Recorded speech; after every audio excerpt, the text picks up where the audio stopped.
Takže teraz by som poprosila pána starostu Olivera Bereca, starostu Trnovca nad Váhom, ktorý k nám pricestoval. Aký je váš názor na túto spalovňu? Ja som tu ani neprišiel hovoriť nejak názor na túto spalovňu, ale prišiel som sa podeliť s nejakou informáciou, ktorú sme my mali v okrese Šala, čo je nejakých 60 km odtiaľto. A pred asi 4 rokmi sa v susednom katastri snažili postaviť spoločnosť EVI a spalovňu odpadov na 130 000 tón odpadu. A čo sa nám, vďaka Bohu, tuším minulý rok alebo koncom roku 2023 podarilo zastaviť, že sme dostali záverečné stanovisko, až po rozkladoch síce, ale záverečné stanovisko Ministerstva životného prostredia, kde EIA bola zamietnutá. Čo je menšia, alebo veľká výhra, ale menšia radosť to, že tento rok, asi pred mesiacom, som vystupoval na mestskom zastupiteľstve v meste Šala. A nakoľko mesto Šala podpisuje teraz memorandum s tou istou spoločnosťou o vybudovaní spalovne odpadov už na 170 000 tón odpadu a v katastri mesta Šala. Takže to znamená, že znova je to náš susedný kataster, lebo my susedíme s týmito dvoma katastrami. Takže keď ste sa tu bavili o tom, že tu má byť spalovňa odpadov, táto Slovnafťanská plus má byť, už máte spalovňu Olo, má byť Skalici, tak teraz ďalší 60 km je ďalší plán spalovne v okrese Šala. A ja som tu hlavne kvôli tomu, aby som vám odovzdal takú pozitívnu emóciu alebo pozitívnu informáciu, že dá sa to zastaviť, ak máte stále ten drive alebo stále tú snahu ísť za tým. A ja viem, že keď bojujete dlhodobo hlavne proti nejakému veľkému molochovi, tak prichádzajú aj ťažké chvíle a depresívne. A netreba sa im určite poddať a je to možné vyhrať bez toho, aby ste sa nevzdali. Len musíte si ísť za tým. A ja tu mám ešte pre vás možno nejaké 3 také barličky, ktoré by vám mohli pomôcť, čo sme my využívali a veľmi sa dobre komunikovali aj navonok. A jedna vec ešte, ale by som chcel povedať to, čo dneska som tu počul, viackrát ste hovorili o zvozovej štúdii a o zvozovej vzdialenosti. A viem, že v záverečnom stanovisku investor, keď my sme tiež namietali tú zvozovú vzdialenosť, ktorú tam spomínal, tak nám tam napísal niečo také, že zvozová vzdialenosť je len predpokladaná, pokiaľ všetko pôjde tak, ako plánujú. Pokiaľ ten biznis plán bude narušený, tak zvozová vzdialenosť sa zväčší. Takže to, čo tam máte napísané, akékoľvek kilometre, sú len nejakou predikciou, ktorú by si oni chceli dosiahnuť. Ale to, čo sú také tie 3 barličky. Jedna vec je, už tuším pán Kiča to spomínal, že treba zaviazať toho investora, aby nejaké dal záväzky. Jedna z vecí, ktorú sa tam dá dať, alebo zaviazať toho investora, aby vám slúbil, je meranie dioxínov. Totižto, neviem presne, ako vy máte v tom vašom zámere v Slovnafte, ale zatiaľ, čo som sledoval tie spalovne, všetky spalovne chcú periodicky, diskontinuálne merať dioxíny. To znamená, že presne budú vedieť, kedy sa tie dioxíny budú merať.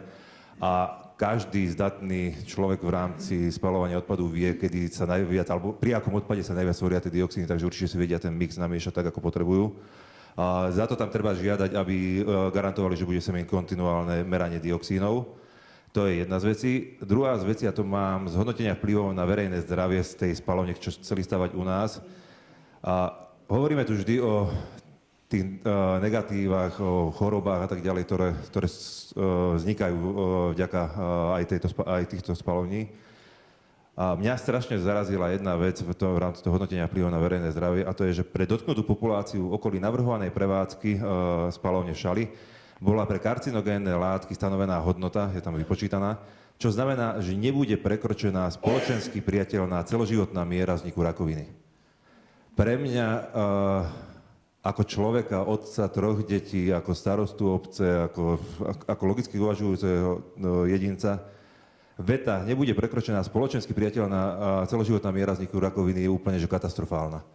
A predstavte si situáciu, že sa zvýšila, neviem, vznik rakoviny v danej lokalite len o 10 ľudí. Čistej teórii nie je to spoločensky, alebo je to spoločensky priateľné, ak tých 10 ľudí nepoznám v živote, som ich nevidel a neviem, o koho sa jedná. Ale ak sa jedná o niekoho z nás, blízkych, rodičia, deti, priatelia a tak ďalej, je to spoločensky priateľné. Toto je jeden z dôkazov, kde aj investor sám hovorí o tom, že to zariadenie bude spôsobovať zvýšený vznik rakoviny. Len ho nazvali tak humánne, že je to spoločensky priateľné, čo je podľa mňa úplne že strašné. A To, čo nám, osobne si myslím, že najviac pomohlo, je stanovisko Ministerstva životného prostredia Slovenskej republiky. A sekcia obehového hospodárstva, odbor odpadového hospodárstva vydalo 29.2023 stanovisko práve k tým rozkladom. A ja si dovolím z neho prečítať pár častí, ktoré ma tak najviac zaujali, ktoré sme aj používali pri komunikácii na vonok. A prvá ma veľmi tak pobavila a to je, že napriek tomu, že sme k zaslaniu stanoviska neboli vyzvaní, považujeme za potrebné upriamiť pozornosť osobitnej komisie ministra životného prostredia Slovenskej republiky pre konanie vo veciach rozkladov, vo veciach posudzovania vplyvov na životné prostredie na nové informácie, vyplývajúce zo zistení Inštitútu environmentálnej politiky, tak, aby pri rozhodovaní o podaných rozkladoch členovia komisie disponovali čo najaktuálnejšími informáciami a údajmi. To, čo tam oni napísali, sú práve tie veci, ktoré aj vám môžu pomôcť, lebo bavili ste sa tu o tých kapacitách. A jedna z vecí tam je, že v Slovenskej republiky v súčasnosti nemáme naplnené kapacity existujúcich zariadení na energetické zhodnocovanie odpadov, napríklad v cementárniach. Viem, že v cementárniach sa nespaľujú klasický komunálny odpad, ale sú to tapky, ktoré sa dovážajú zo zahraničia. Jedna z alternatív môže byť, aby sa vybudovali aj tulinky, aby tie tapky sa dali vyrábať aj tu u nás a spaľovali sme svoj odpad. Ďalej, čo sa tu píše, plánované zámery budovania zariadení pre energetické využitie odpadu presahujú potreby Slovenska.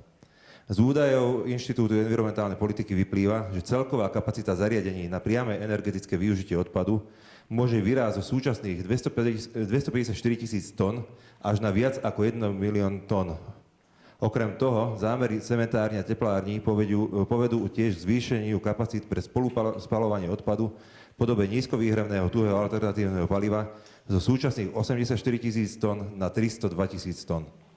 Podľa analýzy za predpokladu využitia kapacity cementární a teplární pre spracovanie tuhého alternatívneho paliva by boli potrebné kapacity vo výške necelých 600 000 tón na výrobu TAP pomocou mechanicko-biologickej úpravy. Tu sa môžeme spýtať, že prečo sa už niekoľko rokov mechanicko-biologická úprava odpadov odkladá. A 375 000 tón kapacít pre energetické využitie odpadu. Ja už sa blížim k záveru. A ďalej sa tu ešte píše, podľa Inštitútu environmentálnej politiky vo väčšine krajín Európskej únie sú kapacity približne vo výške produkcie nerecyklovateľného odpadu. Naopak, kapacity pre energetické využitie odpadu v Holandsku alebo Švédsku sú v súčasnosti viac ako dvojnásobné. Krajiny sú tak závislé na dovoze odpadu zo zahraničia. Vzhľadom na predpokladané navyšovanie kapacít už existujúcich zariadení nie je budovanie ďalších kapacít potrebné. A na záver tu konštatujú, čo by mohlo spôsobiť vybudovanie tej spaľovne, ktorú plánovali v okrese Šala pred tými 3-4 rokmi. A to bolo len 130 000 tón odpadu, ale je tu napísané priamo, že vybudovanie by mohlo spôsobiť navýšenie kapacít, ktoré nebude možné naplniť odpadom z domácich zdrojov. Zvyšovanie dovozu odpadu zo zahraničia, čo pre Slovenskú republiku nie je výhodné. Ak nebude dostatok odpadu, prevádzkovateľ zariadenia a samozrejme ďalších už existujúcich zariadení sa bude snažiť o získanie čo najväčšieho množstva odpadu na úkor hierarchie odpadového hospodárstva. Aj tento stav je pre Slovenskú republiku nežiaduci. Takže toto je priamo vyjadrenie alebo stanovisko z ministerstva. Ja už len na záver, ak ktokoľvek z vás to vyjadrenie alebo stanovisko chce dostať do mailu alebo chce ho mať a nie je problém, viete si získať na mňa kontakt a ja vám ho zašlem. Čiže nie je to problém, je to vlastne verejné vyjadrenie. A na záver už úplne len presne to vám chcem povedať, že vytrvajte, nenechajte sa zastrašiť, nenechajte sa žiadnym spôsobom nejakým rozhodiť alebo čokoľvek. Vyhrať sa to dá, hlavne treba si za tým a ukazovať pravdu bez nejakých emócií, ale faktograficky rozložiť každý jeden argument, ktorý proti vám použijú. Ďakujem.